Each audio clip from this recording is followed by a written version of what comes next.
എന്താണ് കൂവുന്നത്? നീ ആളെ കളിയാക്ക? ഞാൻ കൂവിതല്ല, വഞ്ചി വിളിച്ചതാ.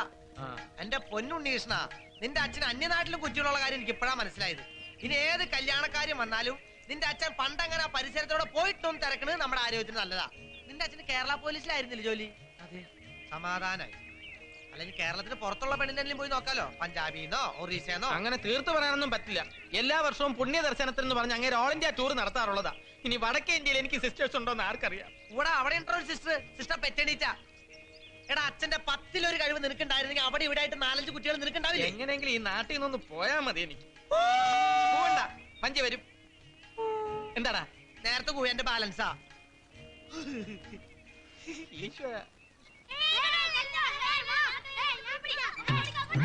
ചുറ്റുവട്ടത്തുള്ളവരെല്ലാം ഇപ്പോഴേ അതും ഇതൊക്കെ പറഞ്ഞു തുടങ്ങിയിട്ടുണ്ട്. പാർവതി, അവരാണോ നിനക്ക് ചെലവിന് തരുന്നത്?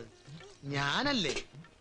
ഭർത്താവ് ഉപേക്ഷിച്ചു പോയ നിനക്കും കുട്ടികൾക്കും ഒരു ജീവിതം കിട്ടുന്നതിലുള്ള അസൂയാണ് നാട്ടുകാർക്ക്.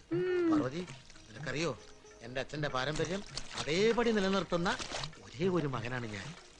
നോക്ക്, നീ ഒന്നുകൊണ്ടും പേടിക്കണ്ട, നിനക്ക് ഞാനുണ്ട്. എന്റെ ഭാര്യയാകാൻ എല്ലാം കൊണ്ടും അർഹതപ്പെട്ടവൾ നീയാണ്, അല്ലേ? മക്കളുടെ കാര്യം ആലോചിക്കുമ്പോഴാ. മക്കളോട് പോകാൻ പറ, അവര് പോയി അവരെ പണി നോക്കട്ടെ. അവരൊരു വഴിക്കാൻ വളർന്നോളുന്നേ. എന്റെ അച്ഛൻ ഇത്രയൊക്കെ കല്യാണം കഴിച്ചിട്ടും അതിലുണ്ടായ ഞാൻ അടക്കമുള്ള മക്കൾ വളർന്നില്ലേ? ഇന്ന് ഞാൻ ഒരു ഹെഡ് കോൺസ്റ്റബിൾ വരെ ആയില്ലേ? എന്താ പാർവതിക്ക് എന്നെ വിശ്വാസം വരുന്നില്ലേ? ഞാനിവിടെ ഏകസ്ഥനായിട്ട് ഒറ്റയ്ക്കാണ്.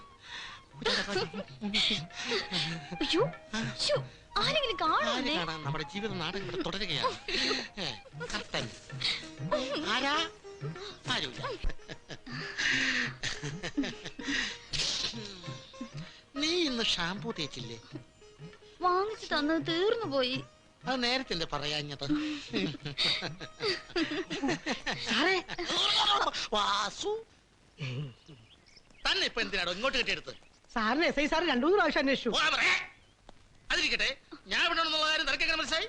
ഞാൻ സാറിനെ തിരക്ക് ഈ വഴിക്ക് വരുമ്പോ സാറിന്റെ തൊപ്പി വെച്ച് കുട്ടികൾ കളിക്കുന്നുണ്ടു. എന്റെ അനിയന് പണ്ട് വാരിയിട്ടോ നിന്റെ കുട്ടികള്. ശരി സാർ. എന്തിനാ? അയ്യോ, പോവാണോ? അല്ല, വരികയാണ്.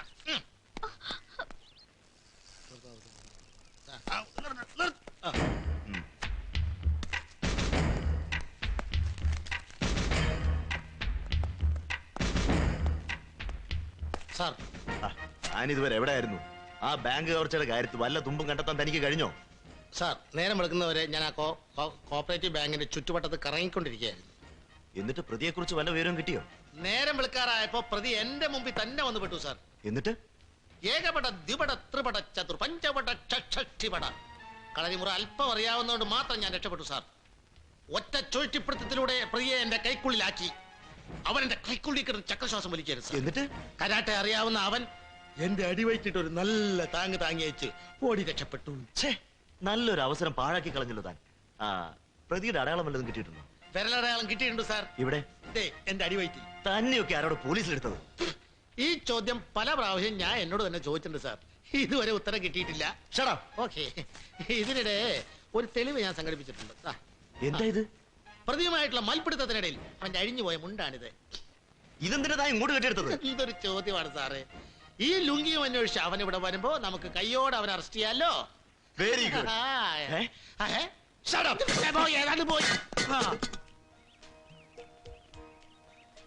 പുറകിൽ മുഴുവൻ നരയാ. പ്രായം കൊണ്ടുള്ള നരയാണെന്നേ എല്ലാവർക്കും തോന്നുന്നു. പക്ഷെ ഇതങ്ങനെയല്ല. ചെറുപ്പത്തിലേ നരയ്ക്കുന്ന പാരമ്പര്യമാ ഞങ്ങളുടെ തറവാട്ടുകാർക്ക്. ഭാഗ്യ നരയാണെന്നാ എല്ലാരും പറയാറ്. അത് ശരിയാ. ഇത്രയും ഭാഗ്യം വേറെ ആർക്കാ ഈ നാട്ടിൽ കിട്ടിയിരിക്കുന്നത്? ആവശ്യത്തിലേറെ സ്വത്തും എണ്ണത്തിൽ കൂടുതൽ ഭാര്യമാരും. അതെ, എനിക്കൊരു കാര്യം പറയാനുണ്ടായിരുന്നു. എന്താ സുശീലേ? നമുക്കൊരു കാറ് വാങ്ങിയാലോ? കാറോ? അതെ, അതിന്റെ ഒരു കുറവ് മാത്രമേ ഞാൻ ഈ തറവാട്ടിൽ കാണുന്നുള്ളൂ. അതൊക്കെ അധിക ചെലവല്ലേ സുശീലേ? അല്പം ചെലവായാൽ എന്താ? നമുക്ക് രണ്ടുപേർക്കും കൂടി ഒന്നിച്ചിരുന്ന് നാട്ടുകാരുടെ മുന്നിലൂടെ അന്തസ്സായി പോകാമല്ലോ. ഒരു വിമാനം തന്നെ അയക്കോ? എന്നാ പിന്നെ കിളവനെയും കൊണ്ട് നിനക്ക് എളുപ്പം നരകത്തിച്ചെന്ന് ഇറങ്ങാലോ. വേണ്ടി വന്നാൽ വിമാനമല്ല കപ്പൽ വരെ വാങ്ങും. നീ ആരോട് ചോദിക്കാൻ? നിങ്ങളുടെ ജീവിത പങ്കാളി എന്താ സംശയമുണ്ടോ? ഉണ്ടോ? അതെ, അന്ധകാലം. ഇപ്പൊ എന്റെ സുശീല എന്ത് പറയുന്നുവോ അതുപോലെ ഞാൻ ചെയ്യും. രാഘവനാരെ, ദേ, ഇവളുടെ താളത്തിനൊത്ത് തുള്ളി നിങ്ങളുടെ കൈയും കാലും തളർന്ന് വീണില്ലെങ്കിൽ എന്നേതാ ഇങ്ങനെ വിളിച്ചു. ഓടി വട്ടെ. എന്നെ വിളിച്ചോ? രാഘവനാരെ, ഓ, ഞാൻ ഒരു കാർ വാങ്ങാൻ തീരുമാനിച്ചു കഴിഞ്ഞു. അതിന് വേണ്ടുന്ന ഏർപ്പാടുകൾ ഉടനെ തന്നെ ചെയ്തോളൂ. ഇവിടെ ഇപ്പൊ എന്തിനാ ഒരു കാറ്? ഒക്കെ ഒരു അധിക ചെലവല്ലേ? താനല്ലല്ലോ കാശ് മുടക്കുന്നത്, പറയുന്ന അങ്ങ് ചെയ്താ മതി. കാര്യസ്ഥന്റെ നിലയ്ക്ക് നിന്നോളണം, അല്ലെങ്കിൽ ഇറങ്ങി പോയിക്കോണം. പോയിക്കോളൂ. മിടുക്കി.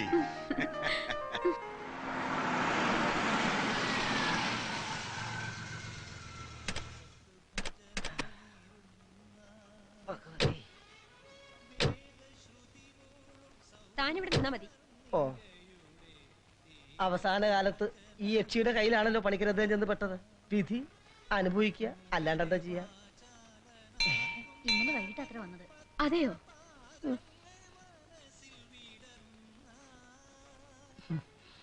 അല്ല, ഇതാര്? രാഘവൻ നായരോ? അതെ. എന്താ ഇവിടെ നിൽക്കുന്നേ? കാറിന് കാവല് നിൽക്കാണേ. കാറിന് കാവലോ? അതേന്നേ, ആ കെട്ടിലമ്മ ഇങ്ങോട്ട് വരുന്നില്ല, രഥാണത്. ആ മൂദേവി പറഞ്ഞാൽ കമാന്നൊരു അക്ഷരം അദ്ദേഹം മിണ്ടില്ല. ഇതേ കണ്ടില്ലേ, അവള് പറഞ്ഞ് നാക്കെടുത്തില്ല. അതിനു മുമ്പ് കാറ് മുറ്റത്തെത്തി. ഇങ്ങനെ അങ്ങോട്ട് പോയാൽ അദ്ദേഹത്തെ കൊന്നുള്ള സ്വത്ത് മുഴുവൻ കൈക്കലാക്കിയേ അവൾ അടങ്ങും.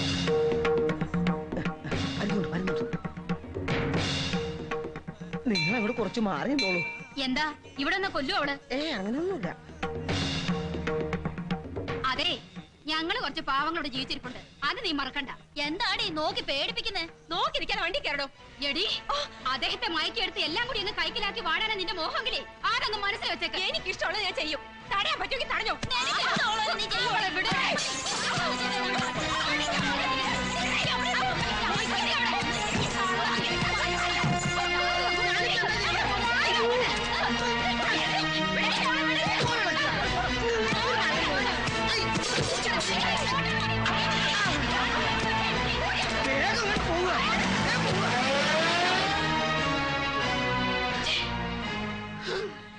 അവള് വെറുതെ വിടരുതായിരുന്നു. പെൺവാണിപ്പം. ആ,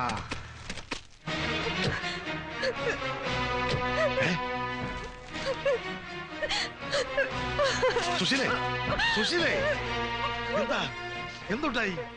ഇനി എന്തുണ്ടാവാനാ? ഇങ്ങനെയാണെങ്കിൽ നിങ്ങളടുത്ത് ജീവിക്കാൻ എനിക്ക് കഴിയില്ല. നീ പറഞ്ഞ നേരാ. ഇയാളെ കൂടെ ഒരുമാതിരിപ്പെട്ട പെണ്ണുങ്ങൾക്കൊന്നും ജീവിക്കാനേ പറ്റില്ല. ഒന്ന് കടന്നു പോടി. സുശീലേ, എന്താ ഉണ്ടായെന്ന് പറയും. അങ്ങോട്ട് ചോദിച്ചു നോക്ക്. എടോ, എന്താണ് ഉണ്ടായത്? അങ്ങനെ ഇരട്ട ഭാര്യകളുമായിട്ട് അമ്പലത്തിൽ അടുത്ത് വെച്ചൊന്ന് ഉരസി, അത്രേ ഉള്ളൂ. അത്രേ ഉള്ളൂ അല്ലേ? അതെ, കണ്ട് തെണ്ടികളുടെ ഒക്കെ അടിയും തൊഴിയും കൊള്ളാൻ എനിക്ക് വയ്യ. സുശീലേ, വിവരമില്ലാത്ത ആ കിളവുകൾ എന്തെങ്കിലും പറഞ്ഞെന്ന് കരുതി ചെറുപ്പക്കാരെ നമ്മളത് ക്ഷമിക്കുകയല്ലേ വേണ്ടത്? എന്ന് പറഞ്ഞാലൊന്നും പറ്റില്ല. എല്ലാറ്റിനും ഒരു തീരുമാനം ഉണ്ടാക്കണം. എന്ത് തീരുമാനം? സ്വത്തിന്റെ കാര്യത്തിലുള്ള തീരുമാനം, എനിക്കുള്ള അവകാശത്തിന്റെ തീരുമാനം.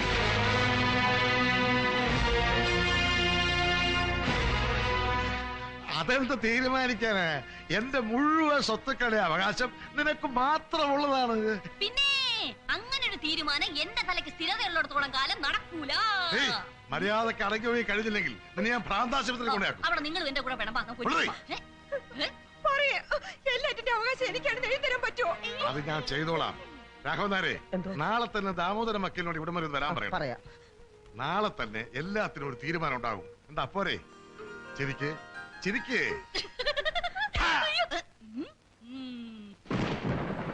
ഉള്ളത് മുഴുവൻ അവളുടെ പേരിൽ എഴുതി വെക്കുന്നത് എനിക്കൊന്ന് കാണണം.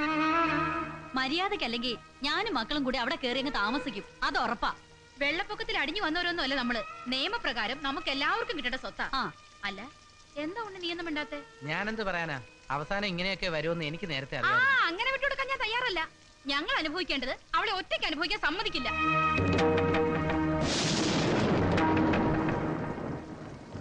ഇവളെ കുറിച്ചൊക്കെ ആലോചിക്കുമ്പോഴാ എനിക്ക് വിഷമം. അതാ മോനെ ഞാൻ പറഞ്ഞത്, ഇതൊന്നും അങ്ങനെ വിട്ടുകൊടുക്കാൻ പറ്റില്ലെന്ന്. നീ എന്തൊക്കെ പറഞ്ഞാലും ഞാനും പുഷ്പയും നാളെ ഒന്ന് അവിടെ വരെ പോവാ. ഞങ്ങളോടൊപ്പം വരാൻ പറ്റുമെങ്കിൽ നീയും വാ, നിർബന്ധിക്കുന്നില്ല.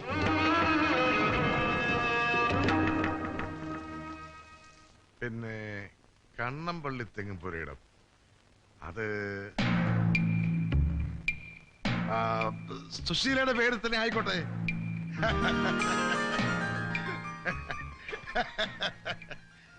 ചങ്ങരശ്ശേരി വില്ലേജിൽ സർവേ നമ്പർ 67 1716 പുഞ്ചക്കര പാടം 2 ഏക്കർ 60 സെന്റ്. അതെങ്ങനെയാ വേണ്ടേ?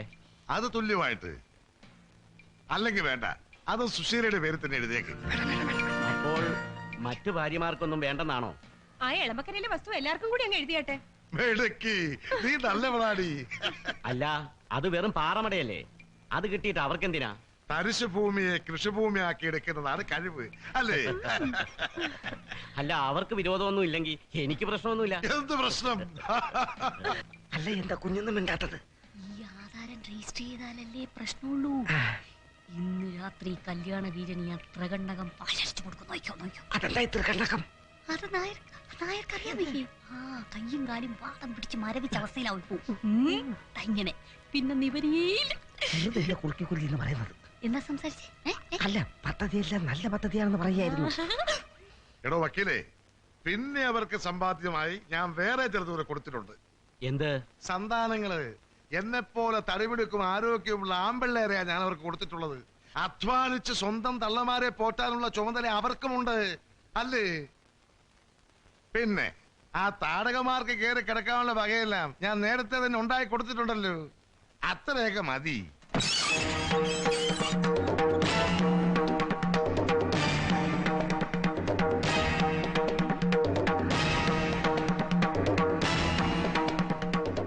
വക്കീലേ, എല്ലായിടത്തും മാറ്റിക്കോ. അവിടെ നിൽക്കുക. എങ്ങോട്ടാ രണ്ടാളും കൂടി? നിങ്ങളെ ഒന്ന് കാണാൻ വേണ്ടി തന്നെയാ വന്നത്. കണ്ടില്ലേ? ഇനി പൊയ്ക്കോ. അങ്ങനെ വെറും കൈയോടെ പോകാനല്ല ഞങ്ങൾ വന്നത്. പിന്നെ രണ്ട് കൈയും കാലും ഇല്ലാതെ പോകാനോ? ഞങ്ങളോട് സംസാരിക്കാൻ നീ ആരടി? നരച്ച കളവനെ വശീകരിച്ചെടുത്ത് സൂക്ഷിച്ച് സംസാരിക്കണം. ഇല്ലെങ്കിൽ നീ എന്ത് ചെയ്യൂടി? നീ ഞങ്ങളെ ഭരിക്കാൻ വരിക? ഇവള് ഭരിക്കും. അതിനുള്ള പൂർണ്ണ അവകാശം ഞാൻ ഇവ കൊടുത്തിട്ടുണ്ട്. അവകാശം? അപ്പൊ ഞങ്ങളൊക്കെ എന്ത് ചെയ്യണമെന്നാ പറയുന്നേ? അത്യാവശ്യം ജീവിക്കാനുള്ള വകയൊക്കെ തന്നിട്ടുണ്ടല്ലോ. അതുകൊണ്ട് തൃപ്തിപ്പെടാൻ പറ്റില്ലെങ്കിൽ കൂട്ടത്തോടെ വിഷം കഴിച്ച് ചത്തോ. ചാവുവാണെങ്കിലേ നമുക്ക് എല്ലാവർക്കും ഒരുമിച്ച് ഇവിടെ കിടന്ന് ചാവാം.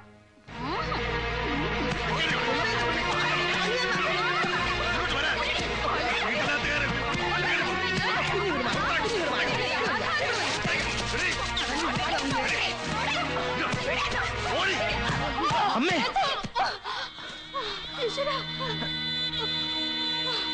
ചേച്ചി,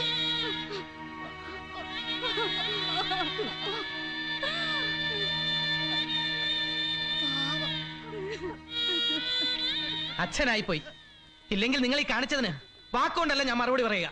ഓഹോ, ഇതിന് പിന്നിലെ ചരടുവലിക്കാരൻ നീയാണല്ലേ? നിങ്ങളുടെ നക്കാപ്പിച്ചയ്ക്ക് വേണ്ടി വന്നതല്ല ഞാൻ. ആരെയൊക്കെ കൊന്നും ചതച്ചും പൂർവികരുണ്ടാക്കി വെച്ച ഈ സ്വത്തും മാളിയൊക്കെ എനിക്ക് വെറും പുല്ല. അമ്മ ഒന്നും പറയണ്ട. ഈ മനുഷ്യൻ ചെയ്യുന്ന തെമ്മാടിത്തരങ്ങൾ കണ്ട് ഒരക്ഷരം എതിർത്ത് പറയാതെ ഒതുങ്ങി കഴിഞ്ഞതിന്റെ ഫലമാ അമ്മയും ചിറ്റമ്മ ഇപ്പൊ അനുഭവിക്കുന്നത്. പഴയ പോലീസ് പറയുന്ന എന്റെ അടുത്ത് വേണ്ട. ദാ ഇത് കണ്ടോ, നാളെ നിങ്ങൾക്ക് പോസ്റ്റൽ കിട്ടാൻ പോകുന്ന വക്കീൽ നോട്ടീസിന്റെ പകർപ്പ. ഹിന്ദു വിവാഹ നിയമം അനുസരിച്ച് നിങ്ങളുടെ ആദ്യ വിവാഹത്തിന് മാത്രമേ നിയമ സാധ്യതയുള്ളൂ. അതായത് എന്റെ അമ്മ മാത്രമാണ് നിങ്ങളുടെ ഭാര്യ. എന്റെ അമ്മയുടെ അനുവാദത്തോടുകൂടി മാത്രമേ നിങ്ങൾക്ക് വേറെ ആർക്കെങ്കിലും സ്വത്തുക്കൾ എഴുതി കൊടുക്കാൻ കഴിയൂ. പക്ഷേ നിങ്ങൾ കാണിച്ച തെമ്മാടിത്തരങ്ങളുടെ ഫലം മറ്റുള്ള ഭാര്യമാർ അനുഭവിക്കുന്നത് ശരിയല്ല. അതുകൊണ്ട് സ്വത്തുക്കളെല്ലാം തുല്യമായി ഭാഗിച്ചുകൊണ്ട് നമുക്ക് പ്രമാണം തയ്യാറാക്കാം. അതും എത്രയും പെട്ടെന്ന് വേണം. ഇല്ലെങ്കിൽ അത് തയ്യാറാവുന്നതിന് മുമ്പ് നിങ്ങൾ വേറെ ഒരെണ്ണത്തിനെ കയറി കെട്ടിയാലോ?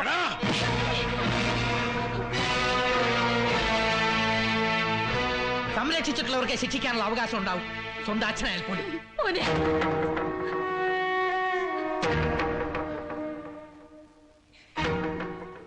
എന്റെ അച്ഛനെ നന്നാക്കി എടുക്കാൻ പറ്റുമെന്ന് ഞാനൊന്ന് നോക്കട്ടെ. അഹങ്കാരത്തോടുകൂടി തന്നെ പറയുക, കോയിക്കൽ മാധവ പണിക്കർ ഇനി ഒരു പെണ്ണിന്റെ കഴുത്തിൽ താലി കെട്ടില്ല. കോയിക്കൽ എല്ലാ സ്വത്തുക്കളും ഇവരെല്ലാവരും തുല്യമായി അനുഭവിച്ചിരിക്കും.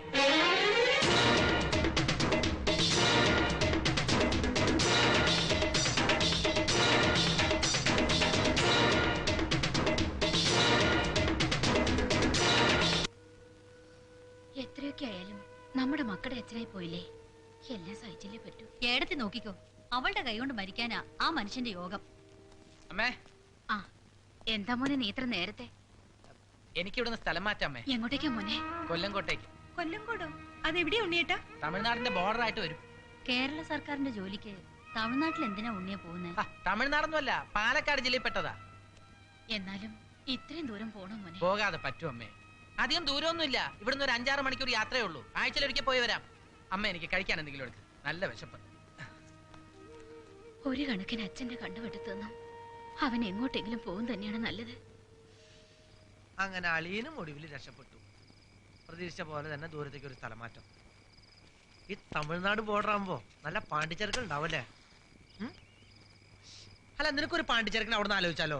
അങ്ങനെ അച്ഛനെയും ചേട്ടനെയും പോലെ കാണുന്നിടത്തൊക്കെ സംബന്ധം കൂടലല്ല എന്റെ പണി. അയ്യ എന്റെ ഉണ്ണി, ഗാന്ധർവല്ല ഞാൻ ഉദ്ദേശിച്ചത്, റിയൽ മാരേജ്. അതൊന്നും ശരിയാവില്ല കൊച്ചപ്പി. ഐശ്വര്യം ശാലീനതയുള്ള ഒരു മലയാളി പെൺകുട്ടിയാ എന്റെ മനസ്സിൽ. ആ കല്യാണ കാര്യമൊക്കെ അവിടെ നിൽക്കട്ടെ. എന്റെ കൂടെ കൊല്ലംകോട്ട് വരുന്നതിനെ കുറിച്ച് നീ ഒന്നും പറഞ്ഞില്ലല്ലോ. വരണമെന്നൊക്കെ ഉണ്ട്. നീ ഇവിടുന്ന് പോയാൽ ഞാനിവിടെ ഒറ്റയ്ക്കാവുന്നുള്ള വിഷമം എനിക്കുണ്ട്. പക്ഷേ എന്ത് പക്ഷേ? എടാ, പേരിനെങ്കിലും ഒരു ജോലി ശരിയായിരുന്നെങ്കിൽ സന്തോഷത്തോടു കൂടി ഞാൻ നിന്നോട് വരുമായിരുന്നു. അതൊക്കെ നമുക്ക് അവിടെ ചെന്ന് ശ്രമിക്കാടാ. അതൊക്കെ നിനക്കൊരു ബുദ്ധിമുട്ടാവും. ഒറ്റ തൊഴി വെച്ചെന്നുണ്ടല്ലോ. എടാ, സുഖത്തിലും ദുഃഖത്തിലും ഒരുമിച്ച് നിൽക്കുന്നവരെ ആത്മാർത്ഥ സുഹൃത്തുക്കള്. ആണോ? ആ ആണാ, കണ്ടിപ്പാ നാവും കൂടെ വരുവേ. ഇതവിടെ കുടിച്ചേ നീ. അന്ന് എനിക്കും വേണ്ട. അയ്യോ, ഇതിൽ വെള്ളം ഒഴിച്ചില്ലേ? എന്റെ അടുത്ത് ഒഴിക്കാൻ പറഞ്ഞു. വെള്ളം ഒഴിക്ക്.